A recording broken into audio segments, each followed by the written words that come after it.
আওয়ামী লীগ বাংলাদেশকে ভারতের অঙ্গরাজ্য বানিয়েছিল, এখন জামায়াত চাচ্ছে পাকিস্তান বানাতে। মন্তব্য করেছেন বিএনপির কেন্দ্রীয় নির্বাহী কমিটির সদস্য অ্যাডভোকেট রুহুল কুদ্দুস তালুকদার দুলু। শনিবার বিকেলে নাটোর সদরের তেবাড়িয়া ইউনিয়নে আয়োজিত মতবিনিময় সভায় তিনি এই কথা বলেন। দুলু আরও বলেন, ৭১-এ জামায়াত পাকিস্তানের পক্ষ নিয়েছিল, সেই পাকিস্তানেই জামায়াত ক্ষমতায় যেতে পারেনি, আর বাংলাদেশেও তাদের স্বপ্ন পূরণ হবে না।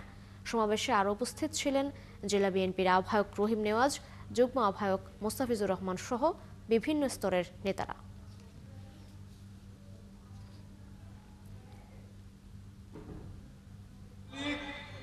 এই বাংলাদেশকে ভারতের রাজ্য আনতে চেয়েছিল, আর এখন আর একটা শক্তি বাংলাদেশ উদয় হয়েছে, পাকিস্তান।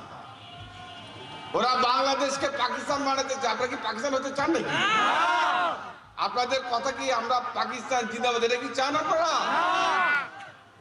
এরা চায় এদের যিনি জনক মওদুদি, এই মওদুদি পাকিস্তানে প্রথম জামাত ইসলামের জন্ম দিয়েছিল।